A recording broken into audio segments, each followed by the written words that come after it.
If you haven't heard about Anchor, it's the easiest way to make a podcast. Let me explain.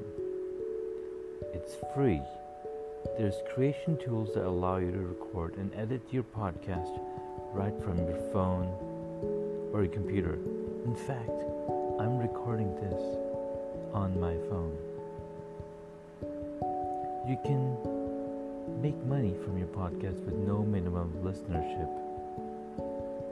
So go ahead, download the free Anchor app or go to anchor.fm to get started.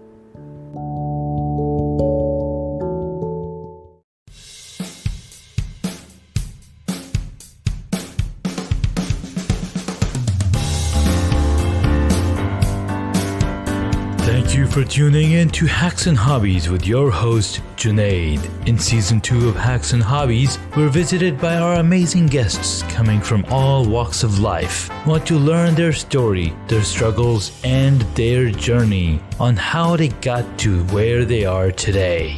So stick around.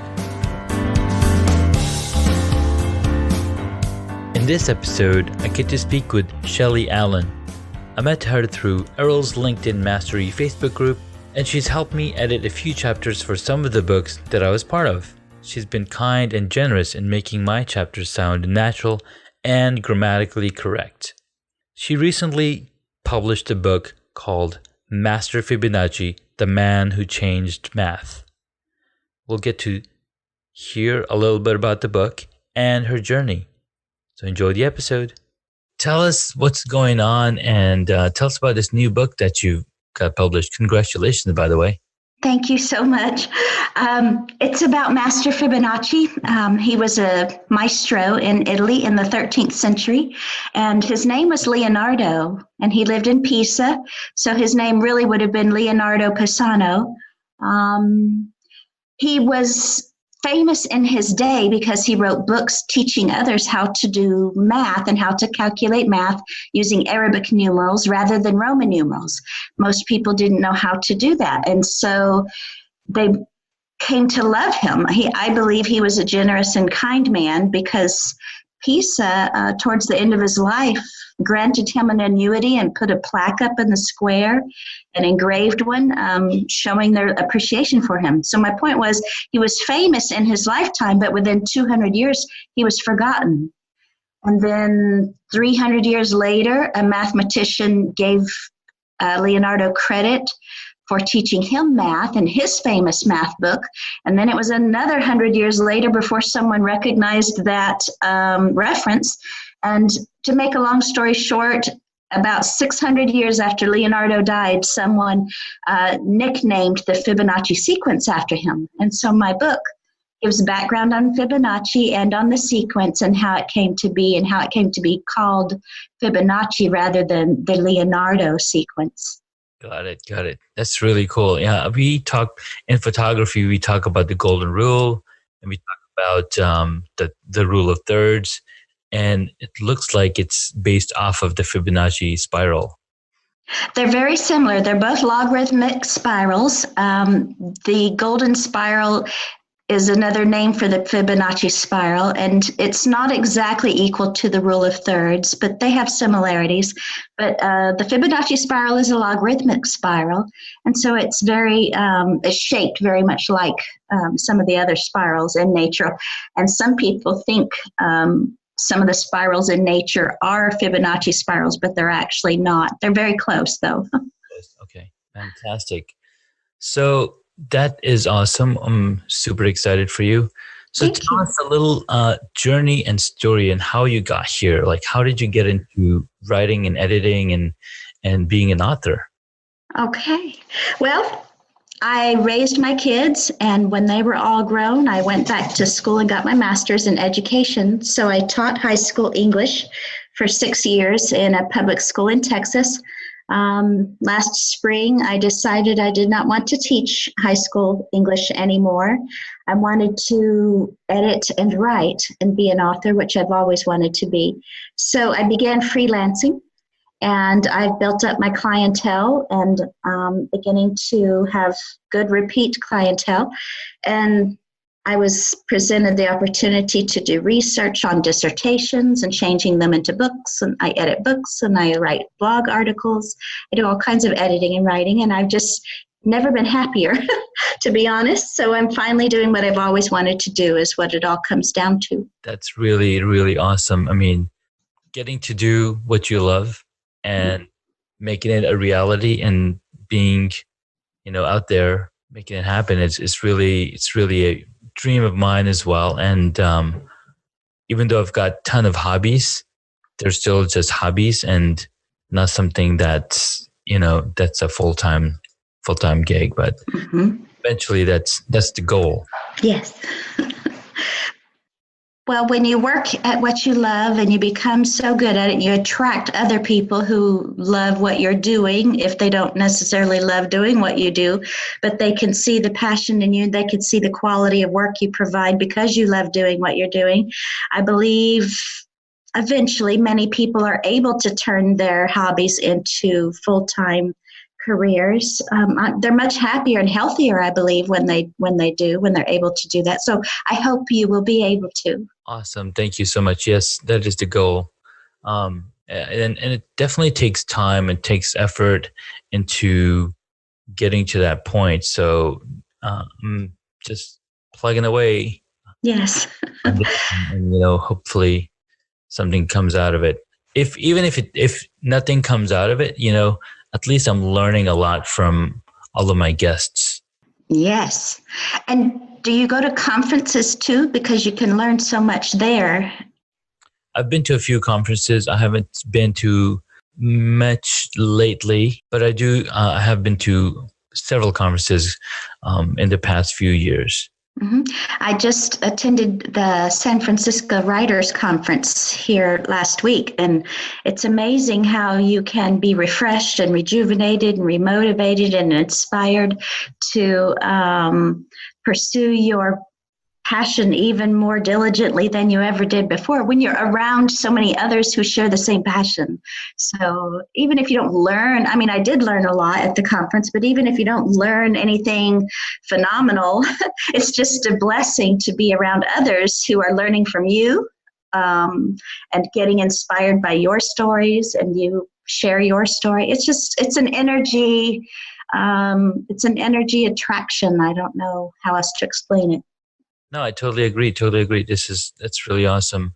I'm in the process of, getting those things down. Like right now I'm just focusing on the podcast, and then not just focusing on the podcast, but I also have a full-time job, as well as working on the little book chapters. And then I promised one of my friends, Angel, that within the next 6 months, I'm going to write a book. Oh. So he said he's going to reach out to me every month and ask me what my progress is. So I need to get this chapter wrapped up so I can start working on that book. And your book is going to be about technology. And what is it going to be about? I don't know yet, because it's almost like an autobiography. Mm-hmm. It's my first stab at writing that first chapter for the Magnetic Entrepreneur. Yeah. That was like 17,000 words, and he only did 2,000 words.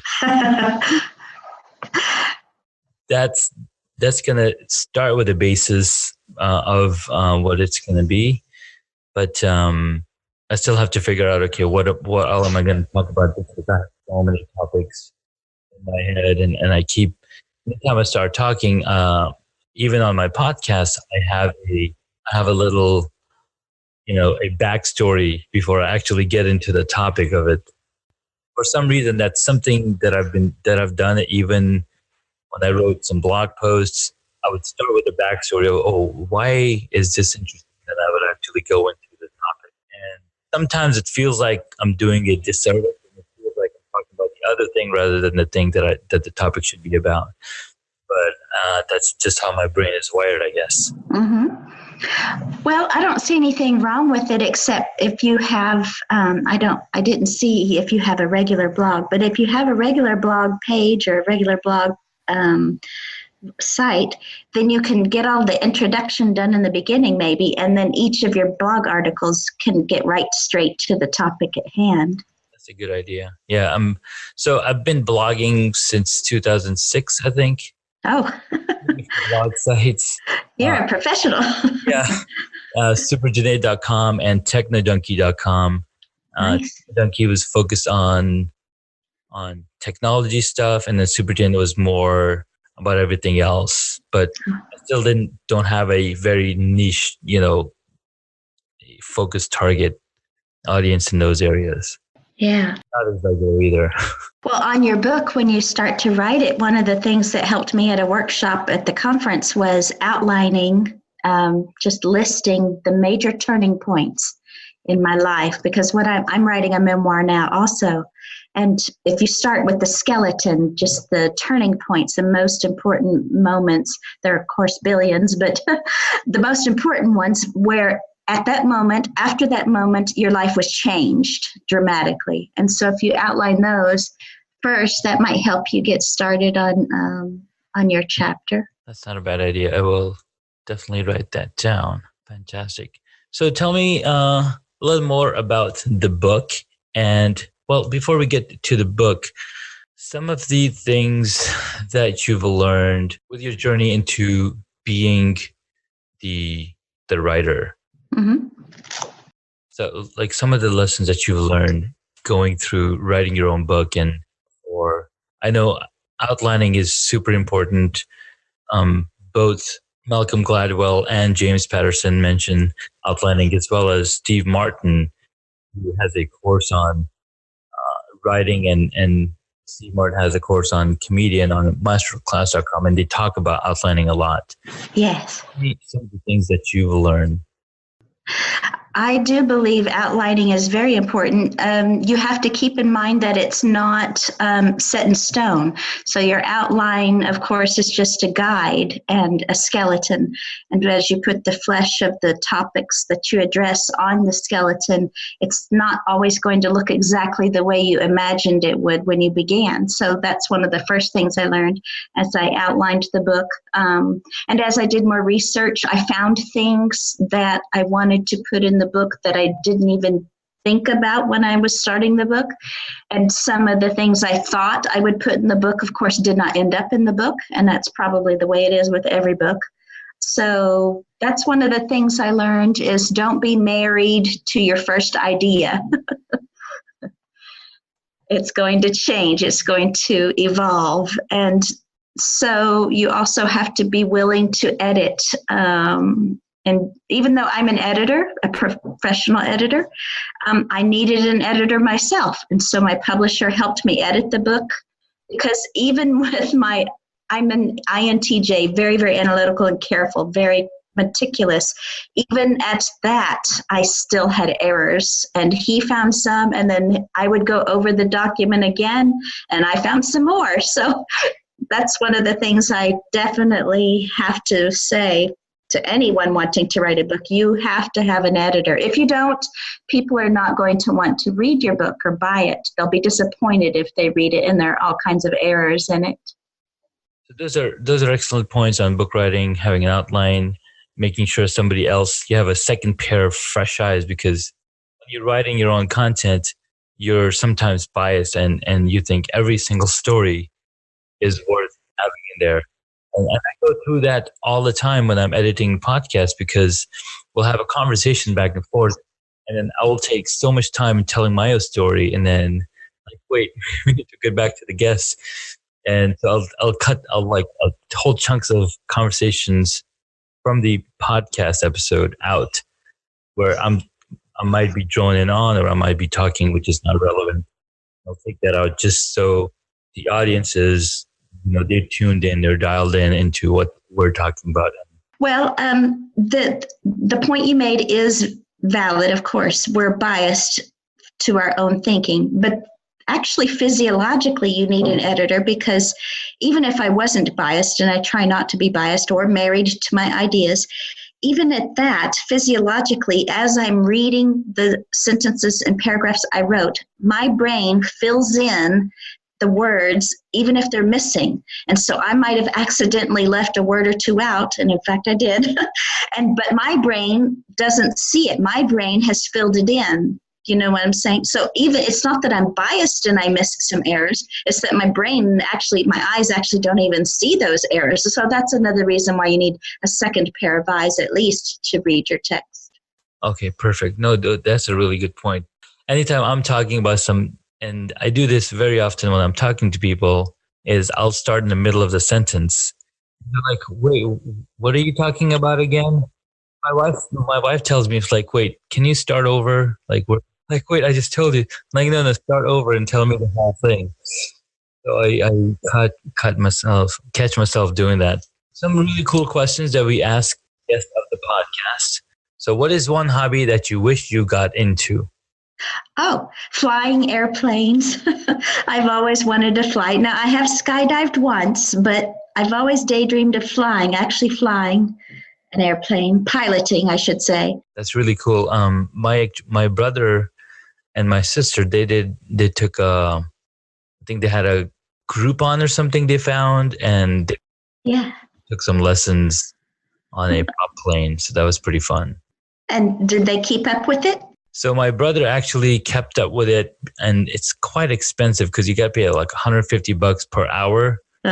You're up there to learn, if you want to become a pilot. Yeah. So it's quite expensive, and they're just going to college right now. So yes. Well, that's exactly why I couldn't keep up with that hobby, is the expense.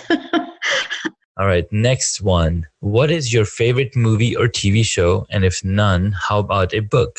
Well, my favorite movie is easy. I've had it for decades. It's an old 1959, I believe, movie called Ben-Hur, and it had Charlton Heston in it. It's Judah Ben-Hur, A Tale of the Christ is the subtitle, I believe. And it won all the Academy Awards that year, so it was actually magnificent. They had a new one come out a year or two ago, and it was nice, but of course I don't think it was as good as the original. I love it. The female protagonist in the story is called Esther. And before I had my children, I told my ex-husband I'd like to name my daughter Esther. And he said, no way. But I did get my way because Ben-Hur, Ben means son. So he was Judah, the son of the house of Hur, H-U-R. And so Ben means son. And so my firstborn son, I did get to name Benjamin. So I named him Ben after the movie Ben-Hur. Very cool. Very cool. All right. What is your favorite superhero? Let's see. I guess any of them that can fly. I don't watch them very much. When I was growing up, I watched the old Adam West Batman and Robin, and I was a fan of that. And I've seen some superhero movies as an adult, but I haven't become attached to any of them. I guess I like Batman the best. Batman takes the win. So some of the superheroes that fly, there's a huge list. Superman, of course. There's Iron Man. He's able to fly thanks to his suit. There's Vision. There's Doctor Strange can fly because he has the levitation rope, the levitation cage. And there's some new ones that are coming on later this year that they can also fly. Captain Marvel, I think, can fly. Can Iron Man fly? Yes, Iron Man can fly with his suit. Oh, okay. Well, see, that's one of the times your tape skipped. I think I didn't hear you say that. Who's that? What's the name of the man who plays him? Something Downey Jr. Yes, Robert Downey Jr. Oh, yes. I like him, and I like his personality outside of his profession. So I like him. Maybe he's my favorite. Really monumental and important for the Marvel universe and bringing it to where it is. For 10 years, right? He's been Iron Man in almost every movie, and there's mentions of him in movies that he's not in. But yeah, he's really cool. I didn't see the first one or two. I don't even know how many there are. So you see how much of a fan I am. I'm more of a reader than I am a watcher. So, but what I have heard about him and read about him, I like. So that's why. No, the first Iron Man movie that came out in 2008, was actually an independent movie. That Marvel at that time was an independent studio. John Favreau was the director, and they picked Robert Downey Jr. and I can't remember the names for some of the actors, but that movie was just amazing. And if you get a chance, go check it out, because you see a universe. I mean, you have no idea that there's going to be 19, 20 more movies coming the next 10 years. How many? There's a total of 22 movies, and oh my gosh, number 22 is coming as Captain Marvel, and the number 22 Avengers, which will Avengers basically Endgame, and then there's more coming after. I mean, this is the phase that they created 3 phases. So there's phase 1, phase 2, and phase 3. Now basically end phase 3 with the end game. Okay, and there will be no more after that? Oh, no, there will be more after that. Yes. Well, the comics have been around for a century now, right? So I imagine they could go on forever. Absolutely. There's so many stories to tell, and so much money to make. Yes, well, the fact is it's a genre of storytelling that appeals to a wider and wider audience now. When I was little, cartoons were, of course, very important to my life. They were less so as I was raising my children, but I can see the appeal of them. And what's really is how they've made up almost $14.2 billion from the several movies that they've created. So it's pretty cool. I love, as a literature major, I look at it as just a modern version of the ancient storytelling rituals and the epic journeys that were taught for thousands of years. It's a way of telling universal lessons. It's a way of expressing universal feelings. And it just so happens that in this modern age, movies and film are one of the most profitable and effective ways of telling those stories that have been around for centuries and thousands of years. Exactly. That's exactly what's happening with this. Awesome. Well, I learned something new. That's awesome. So, next question. If you were a board game, what would it be? I guess the first one that comes to mind is Blockus, because when I had my bookstore, I had a coffee bar in it, and we had game night, and I bought all kinds of games for the customers and my employees to play. And Blockus was the most popular one. I don't know if you've ever played it. I don't think I have. I'll have to look it up. It's kind of like Tetris, but it's on a board. Oh, I like that. Yeah. I loved Tetris when I played back in the 80s, a long, long time ago, played video games, and I played Tetris. And so Blockus, if you like Tetris, you would like Blockus. Oh, my friend's going to love it. She used to play Tetris all the time, and she was really good at it too. Mm-hmm. Awesome.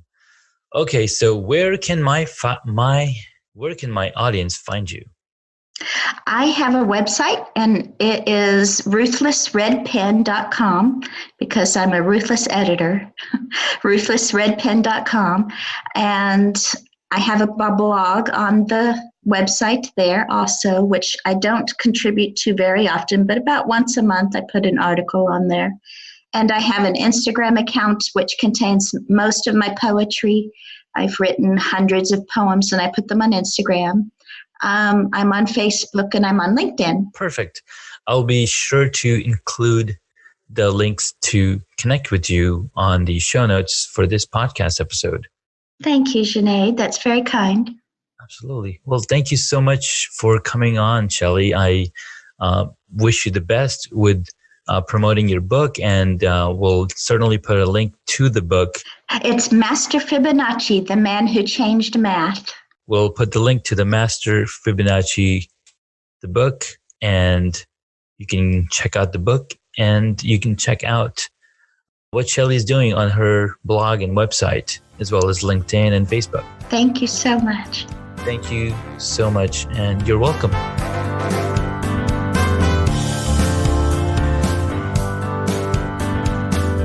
Thank you for listening to Hacks and Hobbies. You can find additional information on the guest today on the website hacksandhobbies.com. Please feel free to subscribe to the podcast so you don't miss out on upcoming interviews with amazing guests.